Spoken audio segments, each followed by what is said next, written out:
여러분, 대한민국에만 교회가 몇 개가 있는지 아십니까 혹시? 우리 남한에만 교회가 몇 개쯤 있는지 혹시 아세요? 대략 한 5만 개 정도 교회가 있다고 알려져 있습니다. 제가 알아본 게 맞다면 한 5만 개 정도 있다고 하는 것 같아요. 그 5만 개 교회 중에 좋은 교회는 몇 개나 될까요? 그러니까 물론 근본적으로 교회라는 공동체는 하나님이 만드신 공동체이기 때문에 교회가 가지고 있는 특성, 특징들은 좋을 수밖에 없죠, 당연히. 근데 현실 교회가 그러냐 하면은 반드시 그런 것만은 아닌 것 같아요. 사람들이 생각하기에 어떤 교회는 좋은 교회라고 생각하기도 하고 어떤 교회는 좋지 않은 교회라고 생각하기도 하는 것 같아요. 그렇다면 그 5만여 개의 교회 중에 좋은 교회는 몇 개 정도 될까요, 대략? 판단할 수 없습니다, 사실. 그렇죠? 그렇다면 우리 교회는 좋은 교회일까요? 아멘 하셔야죠. 우리 교회는 좋은 교회여야 되죠? 그렇죠. 그렇다면 좋은 교회의 기준이 뭘까요, 여러분? 어떤 기준이 있을 거 아닙니까? 대부분 교회다, 교회가 이제 좋은 교회가 되어야 된다, 혹은 교회가 갱신해야 된다 할 때 대부분 그 교회, 좋은 교회 모델을 어디서 찾냐면은 초대교회 모델에서 찾습니다. 대부분. 그런데 이 초대교회 모델로 우리가 이제 대표적으로 보는 구절이 사도행전 2장 마지막 부분과 사도행전 4장 마지막 부분에 있는 말씀이잖아요. 그런데 사실 그건 기록이 굉장히 적어요. 굉장히 적고 그게 초대교회를 일반화할 수는 없는 것 같아요, 그게. 그래서 초대교회가 어땠는지에 대해서 사실 그 말씀만 보고는 잘 알 수가 없습니다. 초대교회가 어땠는지에 대해서는. 그래서 초대교회에 대해서 사실 가장 잘 알아볼 수 있는 방법, 그러니까 초대교회에 대한 사례가 가장 잘 나타나 있는 게 어떤 관점으로 보면은 바울이 보낸 편지들, 바울이 각각의 교회에 보낸 편지들이 있잖아요. 거의 한 10개 정도의 교회에 보낸 편지들을 보면서 초대교회는 이랬었구나, 이런 문제점들이 있었구나, 초대교회는 어떤 부분에서 또 칭찬할 것들이 있었구나. 바울이 보낸 편지들, 또 요한계시록에 있는 소아시아의 7교회에 관한 것들, 이런 것들을 보면서 초대교회가 어땠는지를 알아볼 수가 있죠. 오늘 우리가 읽은 본문은요, 데살로니가 교회가 어떤 교회였는지를 알 수 있는 말씀이에요. 데살로니가 교회가. 오늘 말씀 2절에서 4절까지 말씀은 바울이 기억하는 데살로니가 교회의 모습입니다. 바울이 이 데살로니가 전서를 쓸 때의 상황은 어제도 잠깐 말씀드렸지만 데살로니가에서 밤에 몰래 베레아로 떠났다 그랬죠. 떠났고 거기서 아덴으로 이동해서 아덴에서 디모데를 데살로니가로 보내고 아덴에서 다시 고린도로 이동을 해서 디모데가 고린도로 와서 만났을 때 그때 다시 디모데에게 이야기를 듣고 다시 데살로니가에 편지를 보낸 거예요. 데살로니가 전서를 쓸 때의 상황은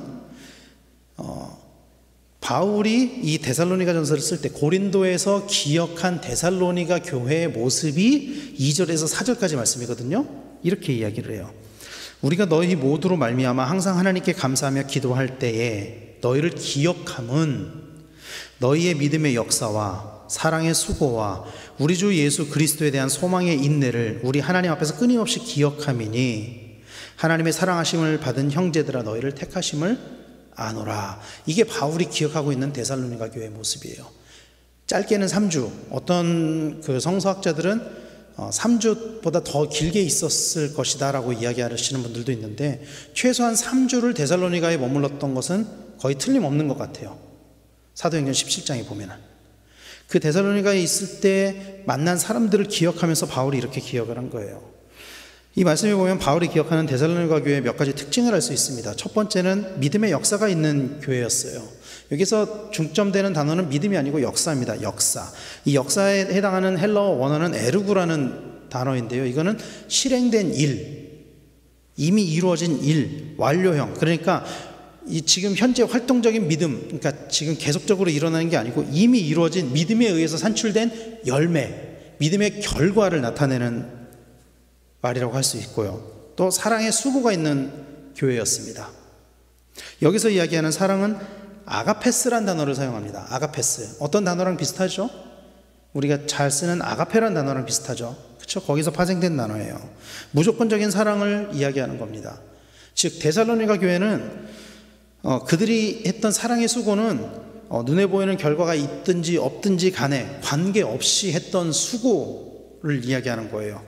대가를 바라고 하는 섬김, 수고가 아니라 대가를 바라지 않고 대가 없이 섬기는 것, 그리고 그 수고를 통해서 하나님의 아가페 사랑이 데살로니가 교회에 실현되고 있었다라는 것을 바울이 기억하는 거죠.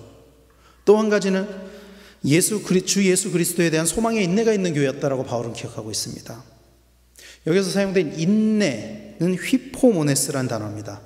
여기서 인내는 그러니까 체념을 뜻하는 게 아니에요. 그냥 다 포기하고 그냥 견디자 이런 게 아니고, 원어적으로 보면 강렬한 소망을 가지고 참아낼 수 있는 능동적인 일관성, 그러니까 무언가에 대한 강렬한 소망을 가지고 적극적으로 참아내는 것, 그것을 회피하려는 것이 아니라 그것을 뜻하는 거죠. 그리고 그것을 가능하게 하는 것은 예수 그리스도에 대한 소망이었습니다. 이 예수 그리스도에 대한 소망이 어떤 소망이었냐면은 나중에 이제 뒤에 보면은 예수 그리스도의 재림이었어요. 다시 오실 예수님을 소망하는 거였어요. 어제도 잠깐 말씀드렸고 나중에 또 이제 후에 말씀에도 나오지만 데살로니가 교회는 자신들의 동족에게 핍박을 당하고 있었습니다. 마치 바울과 그 일행이 유대인들로부터 핍박을 당했던 것처럼 데살로니가인들은 자기들의 동족인 데살로니가 교회의 성도들을 핍박했어요. 바울과 그 일행은, 바울과 유대인들은 신성모독으로 핍박을 당했었죠. 유대인들에게. 바울과 일행은. 데살로니가인들은 어떤 구실로 핍박을 당했냐면은 예수를 다른 왕이라고 이야기하는 것 때문에, 그러니까 로마의 우호적인 데살로니가인들이 로마의 왕이 아닌 다른 왕을 섬긴다라는 이유로 그들을 핍박했던 거예요. 근데 그런 핍박을 당하고 있었음에도 불구하고 그들은 좋은 교회 모습을 가지고 있었다는 거예요. 적어도 바울이 기억하기에는 그런 아주 귀한 장점들을 가지고 있었다는 거예요. 그런데 그것은 바울이 데살로니가에 있을 때에 본 교회의 모습이에요. 바울이 데살로니가에 있을 때, 그러니까 데살로니가 전서를 쓸 때의 모습이 아니라 바울이 기억하는 모습. 바울이 떠난 후에, 바울이 갑자기 그 밤중에 떠난 후에 데살로니가인의 교인들은 스스로 믿음을 지켜야 했습니다. 누가 이걸 지도해 줄 수가 없는 거예요. 바울이 그것에 대해서 미안하기도 했고 불안하기도 했었던 것 같습니다. 그래서 중간에 디모데를 보냈었죠. 그리고 디모데가 다시 바울을 찾아와서 데살로니가 교회의 소식을 전했을 때, 그때 이미 오늘 말씀에 보면 데살로니가 교회에 대한 소문이 각 지방에 퍼졌던 것 같아요. 이미 8절 말씀에 이렇게 이야기하죠. 주의 말씀이 너희에게로부터 마게도냐와 아가야에만 들릴 뿐 아니라 하나님을 향하는 너희의 믿음의 소문이 각처에 퍼졌으므로 라고 이야기를 하고 있습니다. 이미 하나님을 향하는 그들의 믿음의 소문이 각처에 퍼졌다라고 이야기를 해요. 그리고 그들로부터 말씀이 나와서 마게도냐와 아가야에까지 이르렀다라고 이야기를 하고 있습니다. 이미 그때 바울은 그런 소문을 듣고 있었던 것 같아요. 바울이 기억했던 내용이 있고요, 바울이 들은 소문의 내용이 있고요, 또 하나는 이제 디모데가 가져온 이야기가 또 있죠. 나중에 보면은 여기서 바울이 아닌 다른 사람들에게 전해준 그 소문의 내용에 대해서는 9절 10절 말씀에서 이렇게 이야기를 합니다. 그들이 우리에 대하여 스스로 말하기를 우리가 어떻게 너희 가운데로 들어갔는지와 너희가 어떻게 우상을 버리고 하나님께로 돌아와서 살아계시고 참되신 하나님을 섬기는지와 또 죽은 자들 가운데서 다시 살리신 그의 아들이 하늘로부터 강림하실 것을 너희가 어떻게 기다리는지를 말하니 이는 장래의 노하심에서 우리를 건지시는 예수시니라. 그러니까 이 말씀은요, 사실은 바울이 기억하는 데살로니가 교회의 모습과 명확하게 일치하는 말씀이에요. 그러니까 바울이 기억하는 게 2절부터 4절까지 말씀에 있잖아요. 그것과 오늘 이 마지막에 9절 10절에 읽은 말씀은 사실은 같은 내용이라는 거예요. 바울이 기억했던 믿음의 역사는 어떻게 이루어지고 있냐면 우상을 버리고 하나님께로 돌아오는 열매로 일치하고 있다는 거예요. 우상을 버리고. 데살로니가는 마게도냐의 수도였습니다. 말씀드린 것처럼 마게도냐의 수도였어요. 많은 사람들이 살고 있었던 도시예요. 필연적으로 그리스 헬라 문화의 대도시들은 어떤 게 있었냐면은 다신 문화, 로마의 다신 문화가 자리 잡고 있었어요. 신전이 있었고요. 그 신전에서는 굉장히 음란한 행위들이 있었고요. 굉장히 다양한 신들을 섬기는 문화가 있었습니다. 그런데 그곳에서 데살로니가인들의 교회, 그 교회의 성도들은 자신들의 신을 버리고 하나님을 택했다는 거예요. 그런 믿음의 열매가 나타났다는 거죠. 그리고 그들의 삶의 열매가 구원, 회심으로 이루어졌다는 것입니다. 그리고 또 사랑의 수고라고 이야기를 해요. 사랑의 수고는 하나님의 섬김으로 일치합니다. 하나님을 섬김으로. 여기에서 섬김으로 번역된 둘류에인이란 단어는요, 어떤 뜻을 가지고 있냐면 노비로서 섬긴다, 노예로서 섬긴다, 이런 뜻을 가지고 있어요. 로마는 노예제도가 있었던 나라예요. 로마는 아시다시피 노예제도가 있었던 나라고, 노예는 아주 천한 계층의 사람들이었습니다. 그래서 그 당시에 사람들이 잘 쓰지 않는 단어 중에 하나가 겸손이었습니다. 겸손할 필요가 없어요. 합법적으로 노예제도가 있었기 때문에. 그런데 그들이 데살로니가인의 교회 성도들은 스스로 노예처럼 섬겼다라고 성경은 이야기하고 있는 거예요. 그들이 그저 마음으로만 믿어서 구원에 이른 것이 아니고 삶 가운데서 실질적인 하나님의 자녀로서의 삶을 살았다라고 이야기를 하고 있는 것입니다. 그게 소문에 퍼졌다는 거예요.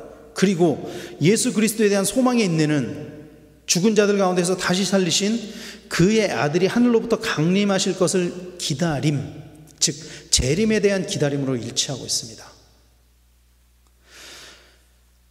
여기에서 사용된 기다림이란 단어는 아네메네인이라는 단어인데요, 신약에 딱 한 번만 쓰여진 단어입니다. 그냥 기다리는 게 아니고 인내와 신뢰가 첨가된 의미의 기다림입니다. 이 기다림은 그들은 그리스도께서 언제 다시 오실지 몰랐지만, 알지 못했지만 고난과 핍박 속에서도 예수 그리스도의 재림을 신뢰하며 인내하며 기다렸다라는 것이죠. 그들에겐 그런 믿음이 있었다는 거예요. 그리고 무엇보다도 그들이 우리에 대하여 스스로 말하기를 이라고 말함으로써 데살로니가 교회를 통해 복음을 들은 사람들이 각처에 다니면서 적극적으로 복음을 전하고 데살로니가 교회에 대한 소문을 내고 다녔다라는 것을 알 수 있어요. 스스로. 그만큼 데살로니가 교인들의 믿음에 감동받은 사람들이 많았다라는 것이죠. 데살로니가인의 교회가 그런 교회였다라는 거예요. 그럼 오늘날 교회는 어떤 모습으로 사람들에게 전해지고 있습니까? 그렇다면 우리 교회는 우리 교회는 좋은 교회로 사람들에게 소문나고 있나요? 데살로니가 교회가 처음부터 좋은 교회는 아니었어요. 처음부터 좋은 교회는 아니었겠죠. 처음부터. 그런데 그들은 처음 그들에게 복음을 전해준 바울 일행과 또 주를 본받는 자가 되었습니다. 그들이 그리스도를 본받고 또 그들에게 복음을 전해준 바울을 본받음으로 변화가 되어서, 그리고 그렇게 본받은 교인들로 인해서 마게도냐와 아가야에 있는 모든 믿는 자의 본이 되었다고 성경은 이야기하고 있어요. 오늘 본문에 6장 7절에 이렇게 이야기하잖아요. 또 너희는 많은 환난 가운데서 성령의 기쁨으로 말씀을 받아 우리와 주를 본받은 자가 되었으니 그러므로 너희가 마게도냐와 아가야에 있는 모든 믿는 자의 본이 되었느니라. 할렐루야. 사랑하는 성도 여러분, 복음을 가진 우리가 먼저 주님을 본받아야 될 줄로 믿습니다. 우리가 먼저 주님을 본받아야 돼요. 그리고 우리를 통해 사람들이 주님을 보게 되고 그 주님을 본받게 해야 할 줄로 믿습니다. 이것이 하나님이 우리를 부르신 이유죠. 하나님이 우리를 부르시고 우리를 교회로 만드신 이유는 그 창문의 역할을 하기 위함이었습니다. 구약시대에 이스라엘 민족을 부르신 이유가 제사장 민족을 삼으시기 위함이었다 그랬잖아요. 그 역할을 오늘날 우리가 해야 된다라는 거예요. 복음을 가지고 있는 우리가. 그러기 위해서 우리가 먼저 하나님의 형상을 회복해야 될 줄로 믿습니다. 교회의 본질, 교회의 모습을 회복해야 될 줄로 믿습니다. 그래서 초대교회처럼, 특히 이 데살로니가 교회처럼, 그러니까 바울이 쓴 편지들에 보면은 대부분의 교회가 문제를 가지고 있었어요. 많은 문제들을 가지고 있었어요. 칭찬받은 교회가 별로 없어요. 그런데 이 데살로니가 교회는 이방인들로 이루어진 교회였음에도 불구하고 바울이 칭찬하고 있거든요. 이 데살로니가인의 교회처럼 우리도 칭찬받는 교회가 되어야 될 줄로 믿습니다. 데살로니가 교회는 비록 이방인들로 이루어진 교회였지만 다른 유대인의 교회보다 더 많은 칭찬을 받았습니다. 오늘 우리 교회가 이런 모습을 회복하게 되기를 소망합니다. 우리 교인들 한 명 한 명이 복음에 사로잡혀서 우리가 먼저 변화되는, 우리가 먼저 그리스도를 닮아가는 그런 성도들이 되시기를 간절히 축원합니다. 하나님의 형상을 회복하고 예수 그리스도를 닮아가는 성도들이 모임으로 인해서 또 우리 교회가 많은 사람들에게 좋은 교회로 소문나고 또 사람들이 본받는 교회 되었으면 좋겠어요. 참 교회가 많이 사람들에게 욕을 먹는 시대인데 그럼에도 불구하고 교회가 칭찬을 받을 수 있다고 저는 믿습니다. 교회가 가지고 있는 본 모습을 회복하면, 그 모습을 유지하면 반드시 교회는 사람들에게 또 칭찬받고 인정받을 거예요. 처음 이 땅에 교회가 생겼을 때처럼 우리 교회가 그런 교회가 되기를 간절히 소망합니다. 우리 교인들 한 명 한 명이 그 씨앗, 창문이 되기를 간절히 소망합니다. 기도하겠습니다.